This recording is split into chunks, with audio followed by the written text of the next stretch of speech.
All right, welcome into episode 61 of Happy Medium. We're officially past the episode 60 mark now.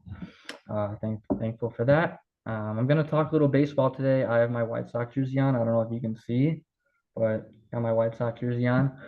But I decided, it's not too fun if I just talk White Sox by myself because I am a White Sox fan. So I brought on a special guest for you all to. What up?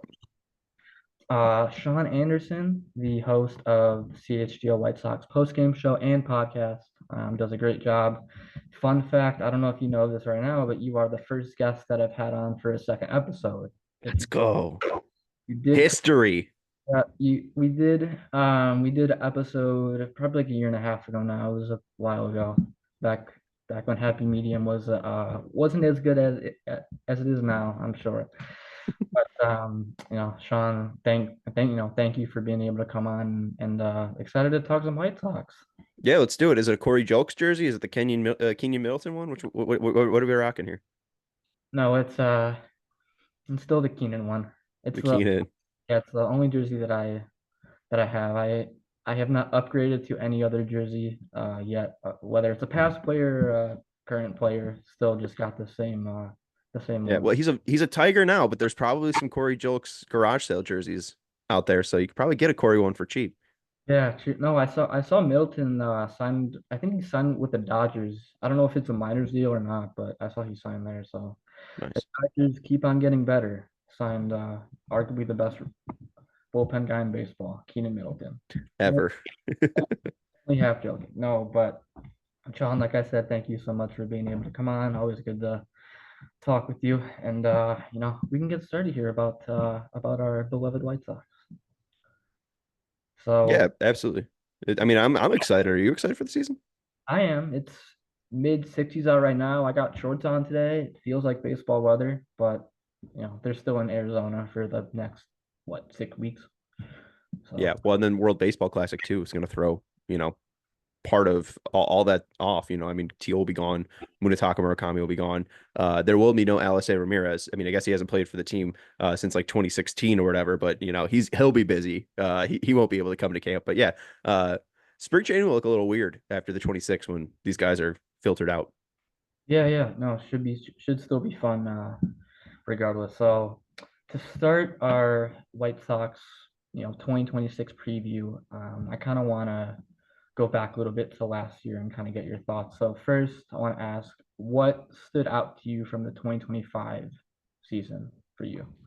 I didn't hate watching every single game, which was at least new from 2024. 2024 was, I mean, obviously, I don't really need to say it to Sox fans, the worst year in baseball history. They were the worst team ever, and anything that was a departure from that was welcomed. But a 19 win jump was not expected. I was thinking, maybe 110, 107, but they flirted with, 99 losses, and that was extremely welcomed on the South side. So I think the biggest thing was Will Venable showed why he was at least highly thought of and regarded as the next manager to be. It seemed like he learned a ton from Dave Roberts, Rick Renteria, his past Bruce Bochy, his past mentors, and he took the ball and ran with it. I think he wanted his spot, a place where he could grow and mentor young players, and he's gotten a hell of an opportunity. And Chris Getz's tenure hasn't been great. I wouldn't say he's the best GM out there, but I think he's done a decent job with the White Sox so far, and I think that showed in 2025.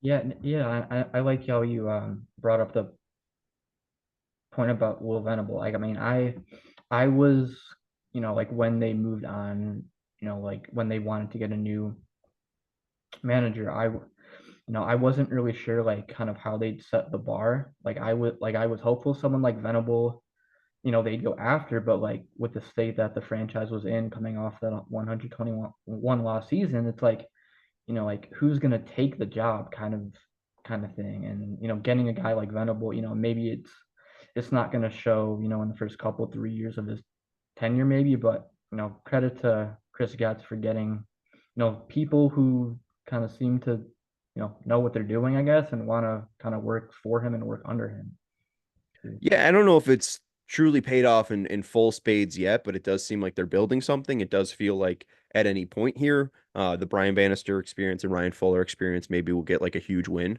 I mean, maybe they already count Crochet as a huge win.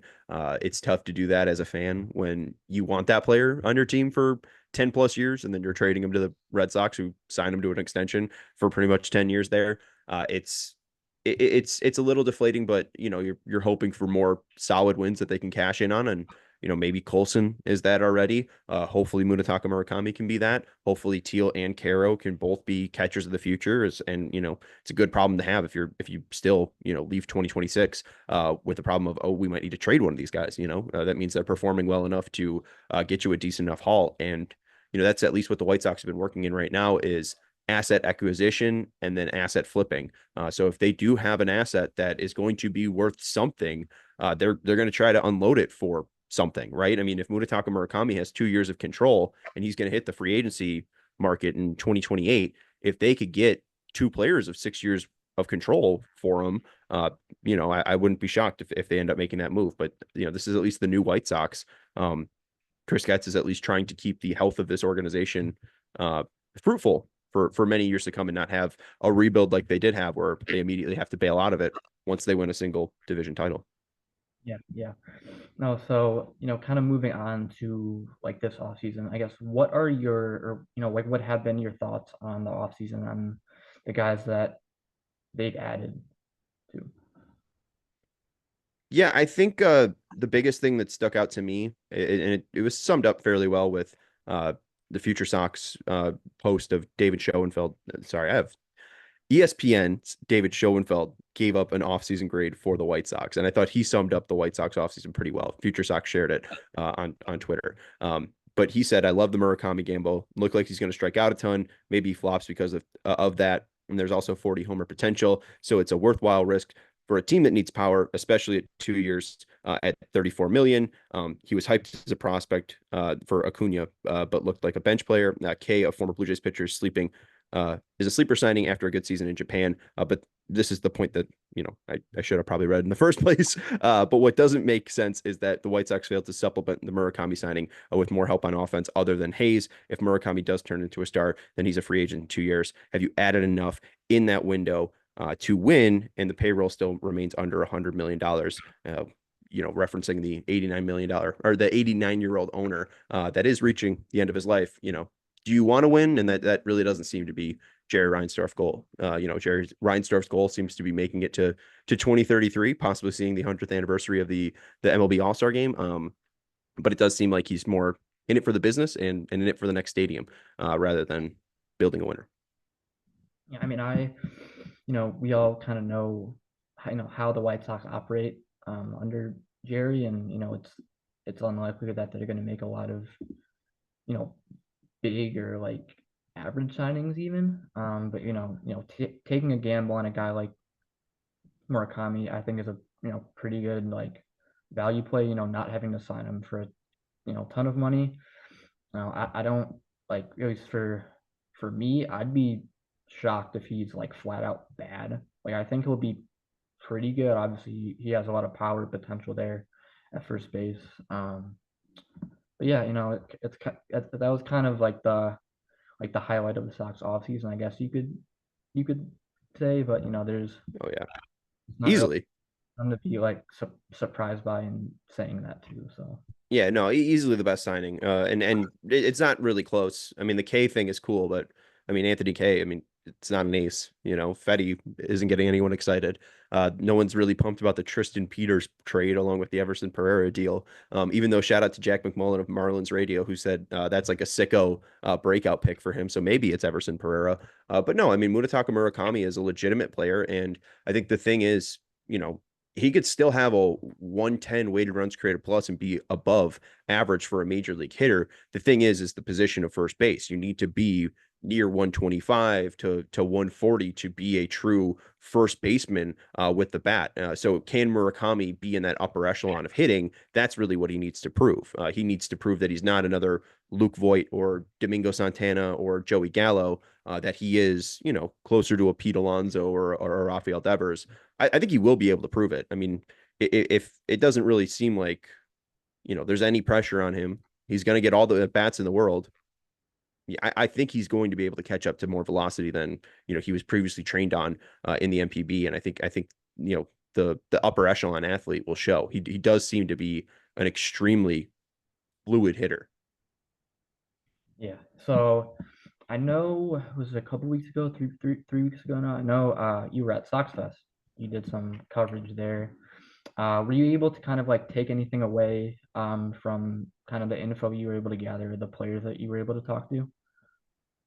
I mean, there wasn't much. It was obviously cool to talk to the guys. Hearing Colson talk about the trajectory machine was cool. That this new piece of information the White Sox have at Guaranteed Rate Field for the 81 home games that they will have, they'll be able to use this traject machine, which allows them to replicate the height and release pitch, or it shows a video screen of a pitcher's release, right? So he used Michael King as the example. You'll see Michael King's windup, you'll see Michael King's arm angle, and the ball will pop out from that video screen with Michael King's pitch shapes, right? So we'll have his vertical approach angle, we'll have the horizontal movement, we'll have the drop, right? And Colson can sit in there for 3 at bats and then go to the plate and not having to wait until the 7th inning for his 3rd at bat against King or whatever. He can already go up to the plate and take his 4th at bat against King. He won't have the pitch mix necessarily, and that will obviously be controlled by King himself. But they can obviously go sinker slider, so he could see those 2 pitches back to back. He'll and the rest of the White Sox will at least be able to get a leg up with that technology. Getz seems super excited about it. They were showing it off in the Munetaka Murakami day when he signed with the White Sox officially and got his jersey. They had him in the trajectory machine, at least looking at it. They seem to be very, very excited about that. But I think Tanner McDougal was the one guy that I took away the most from. He just seems to be extremely level-headed. It seems like he's battled a bit in his career to even get to this point. I know that it's not crazy for a 24-year-old to dominate high A and then sing double A like he did, but to still make progress in your career is huge. And he seems to be very grateful for the progress that he made, but also he's 6'5" and can throw like 97. So he's just also a very good athlete. And it's very exciting that the White Sox at least can possibly unlock that. Yeah. So speaking of Colson, obviously coming off a 21 homer season in his first year last year. It was I don't know how many games he played off the top of my head, but he got called up on July 4th, so it was probably 71. little under half of the season. Like, what are you anticipating for him? Given that this is going to be his first full season of baseball with the White Sox, and do you think his power and his offensive numbers could be like translatable or like somewhat sustainable over a full 162-ish game season? Yeah, sustainable is like a huge word there. I was massively shocked by what he did in his first 71 games, and for him to repeat that, I think is like me being a little greedy. I didn't expect him to be a near 130 weighted runs created plus. I didn't expect him to walk up to the plate and just be a walking home run, pretty much. I mean, he was almost the leader in home runs, and didn't even play half of the games. It was fairly absurd to the point where we didn't even see this power in, double A. I mean, you look back in advanced A in 17 games, he had a 552 slugging percentage, which, is close or around his MLB one of 529, but he's really never been in the fives. Maybe in the complex league, 588, but outside of that, like he was never even touching those numbers in lower levels. So to see this jump, it's not surprising because he was nearly a top 10 former prospect, but it did seem like he was ready for the major leagues. I don't know how translatable that is though, because now you're no longer trying to prove yourself. You got the starting job. He's not trying to win the job out of spring training. And then also the reason he didn't win the job out of spring training last year was because he was hurt. Got hurt 3 games into the spring training and wasn't able to make an impact and beat Jacob Gonzalez out for a spot. So I want to be very excited for Colson. I think that he can obviously make a huge impact. This is his year to make a huge impact. Um, the zone contact's a little bit low-ish, if we're talking about Munetaka Murakami and, that being a concern for him. 82 is a little low, but it's still, survivable. I really don't know. He can survive if he's chasing homers. And he does have a very pretty swing. He's able to elevate a ton of the pitches that he does see. He's not really a ground ball guy. He's not really a line drive guy. He's typically just hitting fly balls. So it's possible, but I wouldn't be shocked if he has like a terrible, terrible month, just because, it could kind of get into a run for him like that, where, those pop-ups aren't getting carried out to the over the fence. They don't have enough power to be doubles, and he might just have some bad ball luck. But I can't predict this season because I was so shocked at what he did last year. Now, well, still speaking of Colson, but on the other side of the ball, I actually want to talk about. Do you, maybe not this year, but do you think his time might be winding down at shortstop specifically? I don't know. I mean, it seems like it's extremely possible. I think, again, if you see this player playing above average defense at shortstop and they're hitting 30 homers, it's tough to walk away from. I mean, I think it's 40 homers is the thing I looked up, but like shortstops that hit 40 homers, it's Ernie Banks and Alex Rodriguez, like the Hall of Famers. Obviously A-Rod had a little bit of help there. But like power from the shortstop position of that magnitude is very rare. So I don't know if they walk away from it. Again, you could have a power player at third base, and that's a position he's been comfortable before. With the approaching, seemingly debut of Rock Chalowski imminently, maybe that's 2027, and maybe Rock is ready to be the shortstop at 2027. But Rock can play second base. And if Bonnemer looks like more of a third baseman, I mean, I wouldn't be shocked if there's Chalowski at second base, Colson at shortstop, and then Bonnemer at third base. But it's a good problem to have. They have athletes, and they have the best athletes because they're playing shortstop. Typically, those guys can move around the diamond. So, there's ways to fit them in. It's a good problem to have. Yeah, yeah. So I know, the starting rotation, like, it's probably not going to be the best in baseball. I don't think I'm going out on a limb by saying that, but I want to talk about the bullpen a little bit because I think the bullpen is, there's probably some questions up in the air a little bit. So, what do you think about the White Sox current bullpen? After adding guys um, like Sean Newcomb, who I know people thought he might start, but I don't think he's going to start. And then, you got Grant Taylor, who I know, I believe you talked about him on your one of your shows this week about, maybe trading him for, a pretty good haul, given that he is cheap and under contract for a few years too. Well, yeah, and the Grant talk was mostly because I think that Grant is going to be very good. And I think that it's going to be inevitable, like what I was talking about with Mutataka, him being on a 2-year deal. It just seems inevitable that this player will be traded uh, if they reach the potential that they should. The other thing, too, is I think people can talk themselves into Grant Taylor being a starter, where I think Chris Getz is already off that boat. So I do think that Chris Getz values this player differently than the rest of Major League Baseball it does because he knows this player a little bit more uh, closely than the rest of Major League Baseball. So I don't know if it's like, if Grant Taylor's in the White Sox for the next 3 years, I'm not upset. I think he's gonna be a very good baseball player. I just think that at some point, if he does hit his peak potential, it could be top 5 in baseball, like top 5 relievers in baseball. That's a player that you should trade. I mean, you're not going to sign him to a long-term deal. Trade him. So it seems like even though he's only had 20 something games in Major League Baseball, when you do see talent of that level, the White Sox are in the MO of flipping those players. And then, the bullpen overall, it's pretty decent. Newcomb now sliding out of the rotation after the Fetty signing gives them a true lefty. They're a little shy with lefties right now. Newcomb is the only lefty. They could obviously add Isert or Gilbert if they wanted to.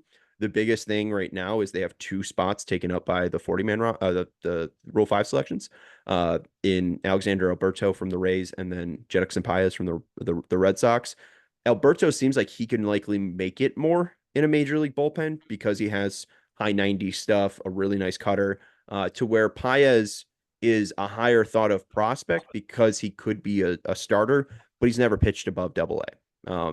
Never even pitched at double A, right? Like below double A is where Paez's experience lies. And it's the same with Alberto. Alberto hasn't pitched at triple A or above. So they're true projects, and I don't know if the White Sox want to carry those two projects. Gene Watson seemed like he was very director of player development. When I talked to him after the Roll 5 draft, he seemed very gung ho about the White Sox drafting these players and that they would be, involved and invested in these projects.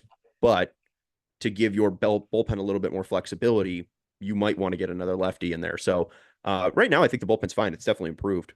Cleveland losing, Emmanuel Clase and not being able to replace him. Minnesota losing Duran and Jax at the deadline.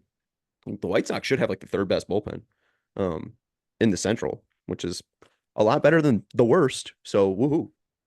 Yeah, there's no, maybe not with Cleveland specifically, but with Minnesota being in the state that they are, I think you tweeted, there's a chance that the Sox may not finish last next year or this year, which I think would be a maybe not a big step forward, but it would certainly be a step forward in their current rebuild and current path to where they want to try to get to.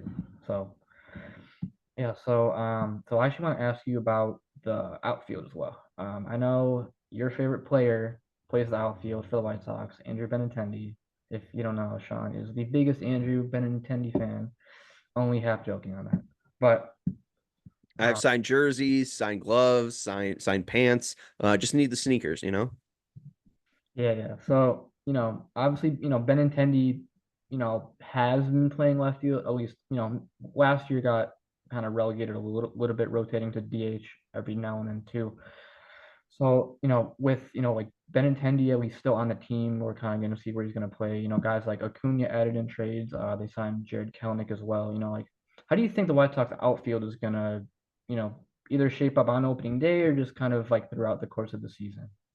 Yeah, I mean, it seems like there's a pretty baked in platoon in left field when there's a righty on the mound, but Benintendi will be in the lineup, and then when there's a lefty in the mound, you'd expect to see Hayes. I wouldn't be shocked to see Hayes worked into the right field mix as well. By the way that gets talked about him, I know inaccurately for a little bit at recently there. But I do think that Acuna will likely get the fair share of plate appearances in center field, and then that leaves Pereira, Hayes, and then I think they'll try to get a lefty on the roster. They really have to figure out something to do with Lenyn Sosa.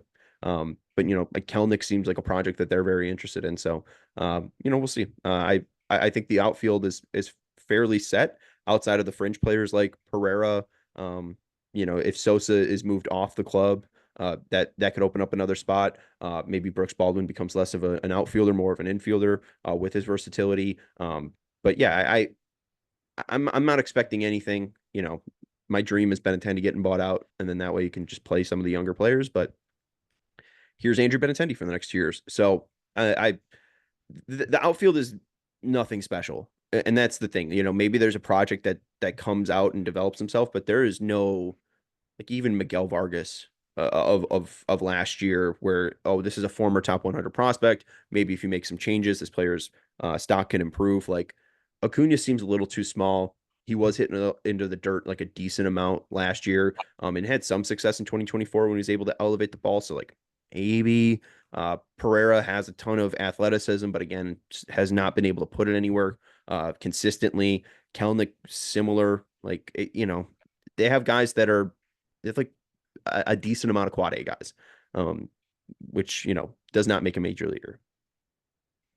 Yeah. So I mean, I know they got guys like Braden Montgomery too, but I don't know if he's going to get called up this year. I don't know if that's a little too soon for him, but hopefully in like a year at least, he can hopefully kind of make his way into that right field picture. But I guess we'll kind of have to see on that. Yeah, I mean Montgomery, it's dependent on how well he does to start off this year. I mean, if he goes down and starts to rake in Birmingham, we saw them be aggressive with their prospects last year. So if he shows enough, I don't think that they'll be trigger shy with him. It's mostly just about what he shows in the field. I mean, I've always compared him to Cam Smith, who got called up way too soon last year by the Astros. He was picked, I think, two spots behind Montgomery in that draft. Montgomery was dealing with a broken ankle, so it's different trajectories there. But Smith was playing at Florida State and held his own decently for being, so young up at the major league level. I don't think it's impossible for Montgomery, but I also don't think they're in a rush. Like they have projects that they can try out there, and when Montgomery's ready, Montgomery's ready. But I don't know if I'd say he's gonna debut in 2026. Maybe September, but again, there's no rush, and I think he's going to be on the opening day roster 2027. But yeah, I don't think it's this year. So, Or um, similar to Colson last year, where we got like 71 games. Like I could see it being maybe like 20 games or something like that, but not a ton from Braden. so for you, like this this year, I guess like what are your I don't want to say expectations. Like, what do you think kind of like the floor is for the White Sox this year, and then like also what their ceiling is, and then kind of like where do you think they're eventually going to fall in relative to your expectations? Yeah, I think the floor is like 95 losses. Um, the ceiling's probably like 85 losses. Like I'd be very surprised if they were getting super close to 500. Like that seems unrealistic. Can they be fourth in the AL Central? Sure. But it's mainly dependent on this pitching staff taking steps forward because they're fine, but they're not great, right? Like, can Sean Burke separate himself to be like a 2 or 3? Can Shane Smith build off of his great year last year? If Shane Smith's the same as he was last year, that's fine. But he's still more of like a 3 or 4 at that level, rather than maybe a 2 or 3 like he would if he progressed a little bit more. Martin seems fine, but I don't think Davis Martin's going to have like a career year this year. Fetty is fine. I think he'll be a little bit better than last year, but will he be returning a Miguel Vargas in a return or a trade? Likely not.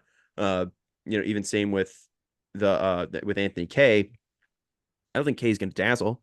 I think K can be fine, but like if Anthony K's average for you and is like a 2 WAR player, it's pretty much what Chris Getz is like hoping for. So I wouldn't set expectations too high. They could be okay. They're not gonna be good. Um, they could be fun bad, but I don't think they're gonna be fun in that way. Um, you know, we'll have to wait and see, but I'd be surprised if they were above 500 in any way. So, like, what is a like an area or a position on the team that you're excited about for the upcoming year, and then also one that you're concerned about as well? Uh, I mean, I'm just concerned about not seeing development. I'm concerned about seeing them not take steps forward. I mean, if Colson Montgomery looks like the Colson Montgomery we thought he was going to be before, he got called up. If Teal doesn't look like a true starting catcher, if him and Carroll, take steps back, like if this is more of like what we saw with Aloy, Robert, and Moncada, then I'll have super concerns. Like that's the biggest thing is can they prove they're actually developing these players rather than them having a hot start like Aloy, Moncada, and Robert, and then them not being able to get out of it once they finally get figured out. So it's I don't have many concerns because I don't have any high expectations. If I was thinking, oh, this team can win the AL Central, what's their Achilles heel? Oh, then maybe it's the lack of like great second baseman. I don't know if I trust Mydroth just yet, and they're asking him to be a leadoff hitter. I think against lefties. I don't know if he's that good enough. The outfield's pretty terrible. Also, I mean, right field and center field, it's like pretty rough. Um, unless some of these guys show off and develop. So, I mean, they're a bad team, but they're not like again 2024, which is something we should all be grateful for. So it's getting better, but it's not good. Yeah, yeah. Actually, like one more I thought of a little earlier. I want to ask about prospects. So, Noah Schultz and Higgins Smith have been, two pretty like hyped up left-handed pitchers in the White Sox system for the last couple years at least. Like, what are you kind of expecting from them in the minors and or possibly the majors this year? Uh, I mean, I would say it's someone asked me this recently on my show, and it was out of these three prospects, who would make their debut first, and it was Tanner, McDougal, Noah Schultz, and Hagen Smith, and I put them in that order of Tanner just being added to the 40 man to protect him from Rule 5, him being older than those two still. I think that Tanner's going to get that shot. He was drafted earlier than those guys, so there's like more of a timeline on him to show something a little bit sooner than Schultz and Hagen. So I think Tanner's probably the more likely one to be called up, like if an injury happens, like if Sean Burke goes down, and they just want to see Tanner McDougal over like a Jonathan Cannon, like I could see that. But like it's not a loss for them if they just don't debut at all. I mean, it depends on how they look, and if they look decent enough and Fetty looks terrible, like sure they'll get rid of Fetty and then call Schultz up, whatever. Uh, but if they're able to get by, they might just wait until the deadline. Like there's no true rush to get them up because you want them to build up, right? Like I mean, Noah Schultz really hasn't pitched into the sixth inning in his career, so if he can go down and dominate AAA pitching and just throw 7 innings each and every day, I think the Sox would rather have that than him still struggling to get to 5 innings in the Major League Baseball while he's figuring out still. Like I think they want him to be as supremely confident in his abilities as possible, and I think that's similar with Hagen. So it's definitely very possible, but I would say like Colson territory, where like July, I'd expect them, but also I'm not really expecting them because I think expectations then lead to like disappointments, and I'm not like, especially with Noah, like he's such an important project. He's such a unique body type that you want to see that project, or at least I do. You want to see that project to the very end. So I don't really want to rush that project. I want him to, when he gets called up to the majors, be ready and not have them go back and forth, snip, snap, snip, snap. Yeah, there's certainly some kind of like excitement with like internal prospects, but it kind of like you said it might not happen this year. At least early in the year, it might happen later in the year. Guys with like Rock Chalowski, we're all gonna assume he's getting drafted in this summer's draft, but that's probably going to be 2027 at the absolute, or maybe 2028. So it may take a couple years, but it's there's certainly some but at least potential for excitement with the White Sox coming.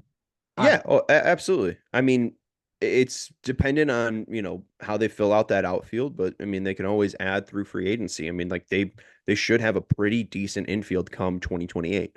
It's just what will that look like? Will Murasaki Murakami be here? What position will Colson Montgomery be playing?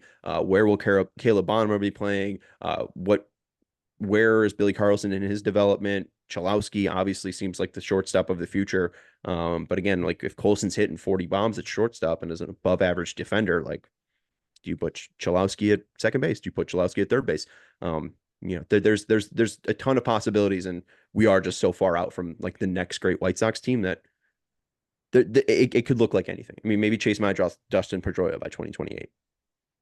hopefully that'd be cool. No, but Sean, thank you so much for being able to come on with me today. It's always fun to talk to you, and glad to have you back on for the first time in a while. So glad to Yeah, no, appreciate you having me on, and it was always good to chat White Sox.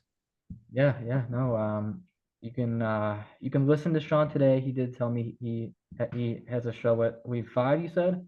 How Five, sir. Yes, sir. Go to the CHGO Sports YouTube channel, click the live button. I think it should be on there. So go listen to Sean today and every day whenever he does his shows or podcast, post game shows, all that. Does a great job. Has made me a smarter and better baseball fan. So does a lot of really great work.